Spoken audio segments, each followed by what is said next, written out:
Hello, listeners. Welcome back to Somi's Chai and Chat. In today's episode, we will observe Gandhi's first experience in South Africa as an Indian.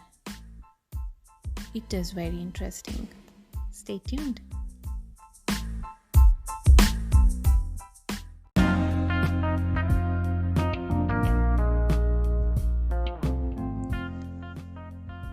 We talked about why Gandhi wanted to move to South Africa in one of the previous episodes. However, there is one more part that included in his decision making.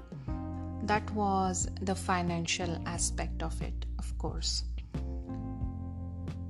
The introduction to the contact in South Africa came through his brother's friend, that is not friend but one of the owners of Dada Abdullah and Co. It's a firm in South Africa, and the owner of it was Seth Abdullah. So he was the one who wanted Gandhi to go to South Africa to help them with some paperwork, which were all in English. And he assured Gandhi that he would be taken care of with staying and other expenses, and they would pay him about £105 for his trip for 1 year. And this did tempt Gandhi because he wanted to help his brother in finances, as he had spent a lot of money to send him to London. And Gandhi agreed to this, and he also was tempted to see another country, so he set forth to South Africa. And when he arrived in South Africa, he talks about his first observations, first impression of how things were there. Gandhi first arrives in Durban, that is the port of Natal, and that city is called Durban. It's on the east of South Africa, east to Johannesburg, and it's on the side of the ocean.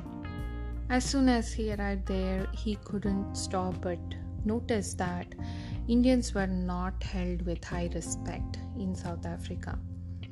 They were kind of snobby-ish. People were snobby-ish, especially British were snobby-ish towards Indians, and also towards people who knew Abdullah Seth, even though he was one of the rich people in the community.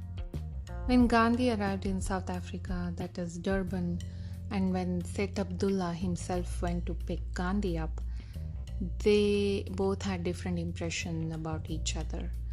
So for Seth Abdullah, Gandhi looked like a white elephant, as in a person who comes from a very rich background, because Gandhi was wearing one of those British style clothing. According to him, he was wearing a frock coat with a turban, which gave him an imitation of a Bengali.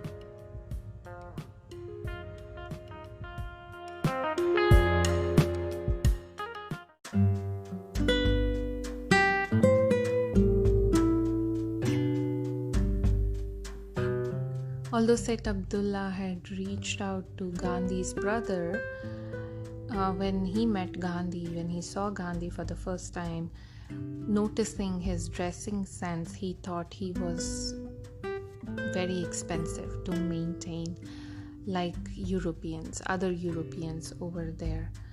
And he was coming just from India. So he had this thought about Gandhi. Gandhi talks a bit about Seth Abdullah himself, and he was someone with an acute intellect, and he knew about it. He was conscious of his intellect.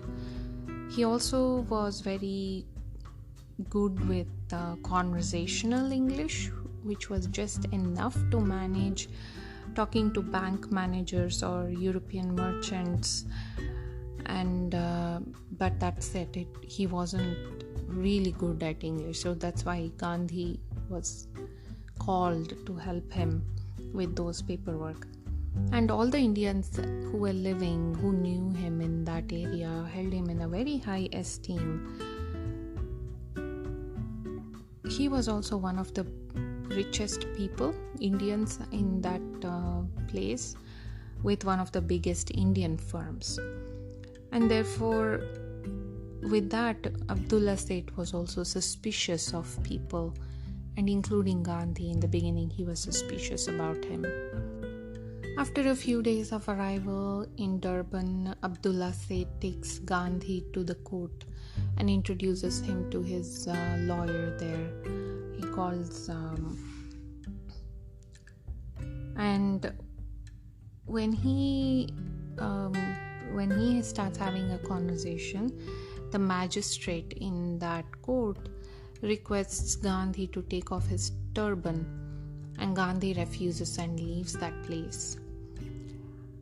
And Seth Abdullah goes to explain Gandhi that except Muslims, who are required to be wearing turban, other Indians are required to take it out upon entering the court. And Gandhi kind of fights it back. He doesn't like that idea.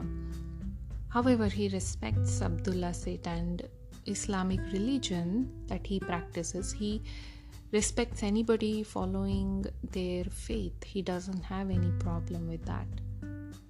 And Gandhi had already noticed the Indians dividing in South Africa. Like some of them were Muslim merchants calling themselves as Arabs, and some of them were Hindus, while others were Parsi clerks.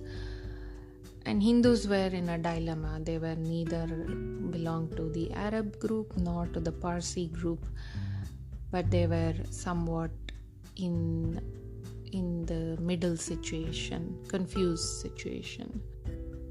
And even from India, there were people who from South India, many of them, the largest were the Tamilians, Telugu people, and North Indian. They call indentured and freed laborers. So they were the people who had agreed to serve for 5 years, and they were only there for on an agreement. It wasn't like a high special job, but it was one of those low-level jobs that were provided to Indians there. Terminology such as coolies or Samis, Sami especially for Tamilians were labeled to these Indians. Some of the interesting things here is calling coolie barrister for all the Indians who are doing their barrister job, that's in the lawyer area, and coolie merchants who are all into businesses, or coolie was a tagline. And Musalman merchants, so Gandhi is not using term Muslims, but he's saying Musalman. So Musalman merchant would not agree to that terminology of coolie, so he would say, I'm not a coolie, I'm an Arab, and I'm a merchant. So therefore Englishmen would either apologize and correct and not call them coolies anymore. Coming back to the turban thing, Gandhi was in a dilemma whether to stop wearing a turban and adopt wearing English hat instead. And Abdullah Seth, who is very wise and is intellect, advises him to keep the turban because it is giving him a good look. It suits him well, and English hat would pass him for a waiter. That was his advice. The reason behind that is interesting to me because a turban that Gandhi was wearing depicted a patriotism where he comes from. He's coming from India, so he's showing off his love for his country. And also it showed Abdullah Seth's wisdom that he should be wearing a turban instead of an English hat, because English hat is almost like compromising for what others' rules are being laid out. So Gandhi likes Abdullah Seth's idea, and what he does is he writes to the press defending wearing his turban, and this incident gives Gandhi free advertisement about making just wearing a turban as a matter of adopting or not giving up on his identity. And this is the beginning of his own experimenting with his own self and experiencing Gandhi's own self with ideologies or patriotism, and seeing all the Indians that are not being treated well in South Africa by Europeans or by Englishmen was not sitting well inside Gandhi's mind and heart. And Gandhi says until the end of his stay in South Africa, Gandhi wore turban, and he also says that we will see why I stopped wearing turban later on. I'm curious to see that. Okay, now coming to my listeners, for you to reflect on what are some of the ideologies that you have had a dilemma in following, and why did you think you had to ultimately settle down in following something? Let me give an example.